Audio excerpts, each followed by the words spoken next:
Well, okay, related to that, and we'll get back with that.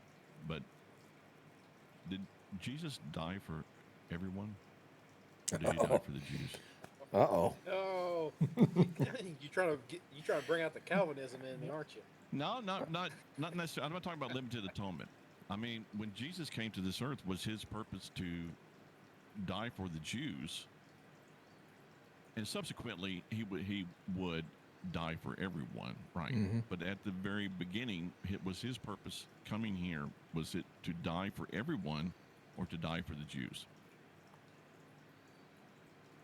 So it's an interesting question. I This is what we do around here. yeah, I would be inclined to think that his death was for the world, and the world is made up of more than just Jews. It is Jew and Gentile. Because So when if there was this plan which we were thinking about, there had to be the engrafting had to already be in place. The idea and the concept for that was already thought through. Otherwise, God is being reactive in that situation. so when Jesus is having his encounter with the Gentile woman, and she's talking about the scraps on the floor, and he says, "I have come only for the lost sheep of Israel." I think he says that. Where's Was he that at? lying? Where's that at? I'll look it up. So, are you you're trying to reference the fact that maybe Jesus himself, that was his idea? Kind of like separate from God, because even Jesus said, I don't know the time of which Father's coming back. So Right. are you kind of going in the fact that maybe Jesus didn't maybe know the end goal? Is that what you're trying to get across Well, here? I mean, a Kinda couple of like, things that I'm sorry, but a couple of things that we teach within the church. We teach everybody, okay, God has a plan for your life. Okay, well, maybe yeah, maybe no, and then we tell people Jesus died for you. And they're like, I don't know if it's a song or whatever. Like, if you had been the only one, Jesus would have died for you. Well, yeah, if he were Jew, maybe. Uh, but I think when he has that encounter with this woman, what does he say? I can't read that from here. It says, Jesus said to the woman, I was sent only to help God's lost sheep, the people of Israel. This is the ESV. I think it's worth pointing out also that So we're he's not not lying. right. We're not shoving some thought process out to the world. We are attempting to use Scripture to figure this out. Right? so It's what's the whole context here? I guess is where we got started. the context here is Jesus rewarding this woman for her faith. Right? Because Yeah. he approaches with one mentality, but by the time she leaves, your faith is great, your request is granted, right? Back up to the original question. I'll leave this up. We should be able to all see it. I don't know if you can read it, but Yeah. you said, "Did Jesus die for all?" And let's see, because for me, constantly reminding myself that God operates outside of time.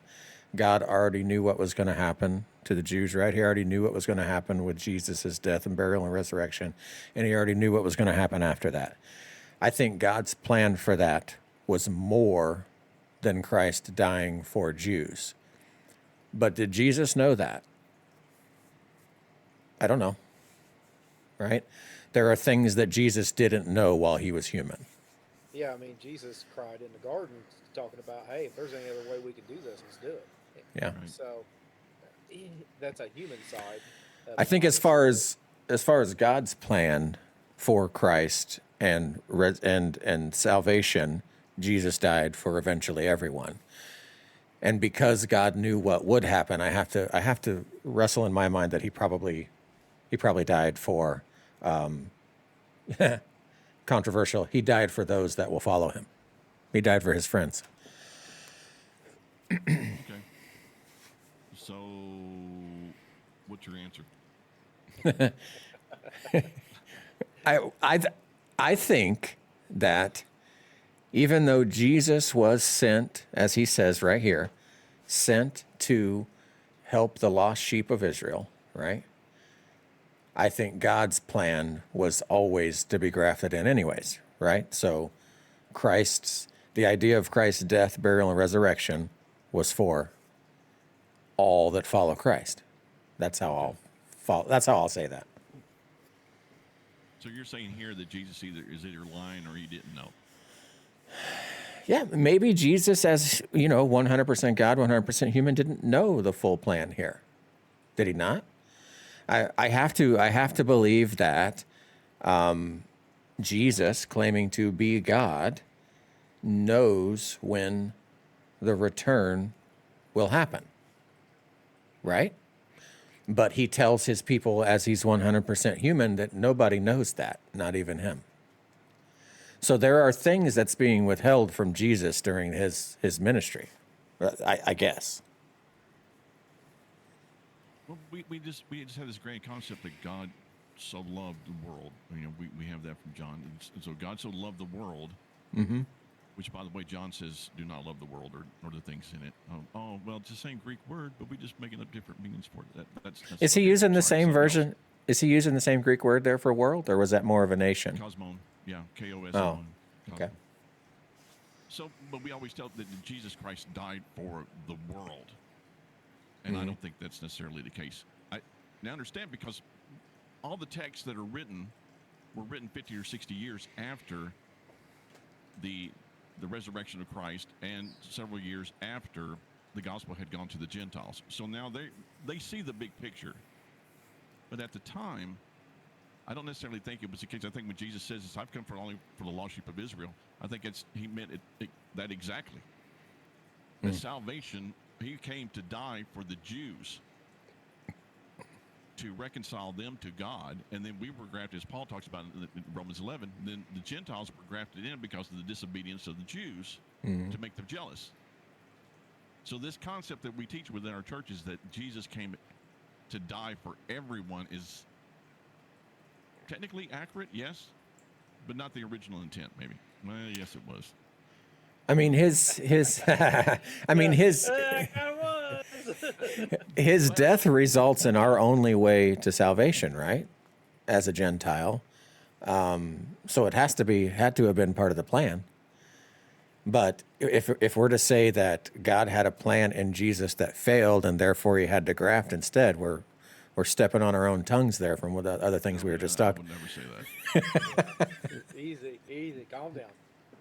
Yeah, I think there was a bigger picture happening in the Old Testament, because I think the Old Testament, the whole purpose behind the nation of Israel was to be that the one true living God would be the God of the nation, and other people groups, including the Gentiles, would actually see that relationship, and they should want to enter into that, and therefore Israel were meant to be missional in that regard.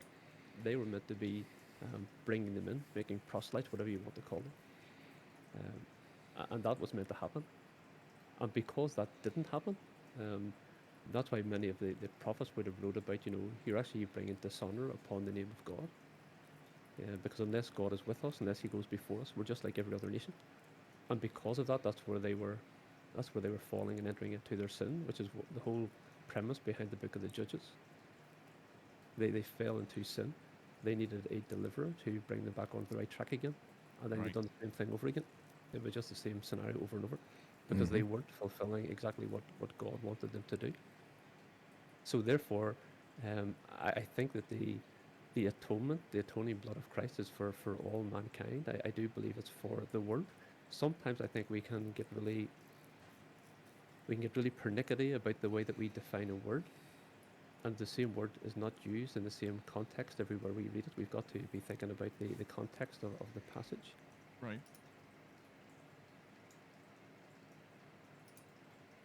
I find this stuff to be fascinating and interesting, especially with the gospel going to the Gentiles, and Paul's insistence that none of them embrace Judaism, which you would kind of think,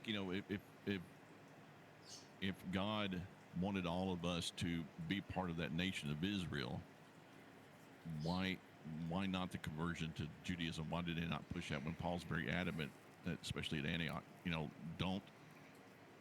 don't push Judaism upon these Gentiles? And go ahead. Yeah, because at that point, Christ's sacrifice had been accomplished, and the way of salvation It was always by faith. By grace you're saved through faith. But yet the sacrificial system had been put to one side, and that's all Israel had known up to that point. They were putting so much store into their whole sacrificial system, and they didn't actually quite know how to accept that there was one sacrifice for sins forever, and that was through Christ. They didn't know that, which is why whenever Peter found it a hard job to realize that the gospel was now for the Gentile, he had a hard job to accept that. And he had to receive that vision. Was it 3 times he received the vision on the housetop to say, see all Right. these kinds of animals, go and eat, kill and eat.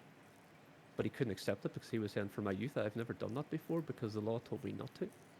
So something was changing. A whole change was coming in that for me in Romans 11 is like a pivotal teaching on that, whereby God, as it were, has frozen his dealings with Israel, and he has moved that over then to the Gentile. And therefore the Jew can then become a messianic Jew. They're not locked into being separated. They can confess Christ and become part of the bride, where the two will be distinctly different. The bride in Israel will not be the same thing, as I see it in the scripture.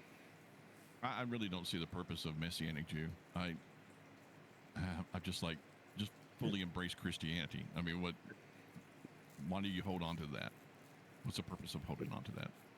So whenever I would say Messianic Jew, I just mean somebody who is a Jew and they have now professed Christ, so they're now Christian.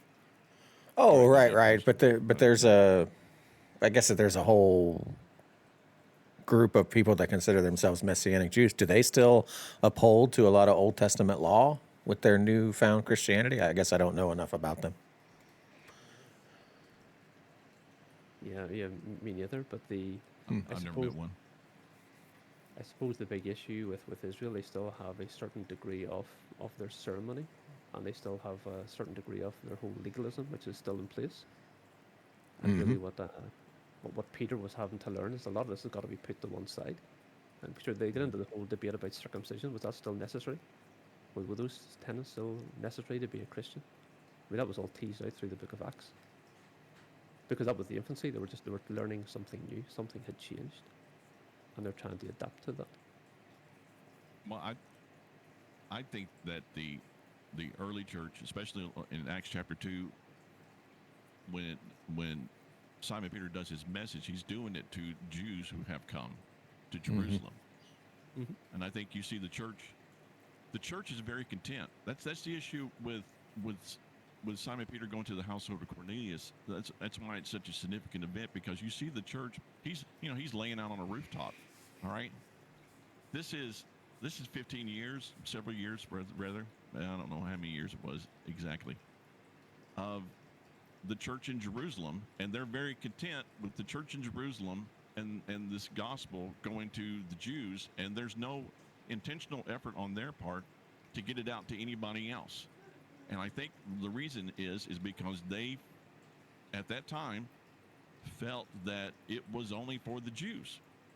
And so when Simon Peter does get this revelation on the rooftop, it is, we don't really comprehend or really try to exclaim to people how great this event actually is, because now God is saying, no, it's not just for you guys, it's for everybody. And that was, it's not just them being lax and lazy. That was a big deal, that because they were under the sole belief that it was only for them. I really do believe that they thought that. And while you have Philip, now Philip's going out here. Philip is now labeled Philip the evangelist. Why? Because he's going out and talking to a couple of Gentiles like the eunuch, and maybe transported somewhere else. And he gets a special designation because he's going out there and he's talking to other people. But even then, the eunuch was very up on Old Testament teaching and stuff like that. So I think, you ask me if you're going to pigeonhole me, yeah, salvation was of the Jews, and then the Gentiles, by the grace of God, are grafted in to that plan, which was from the beginning. So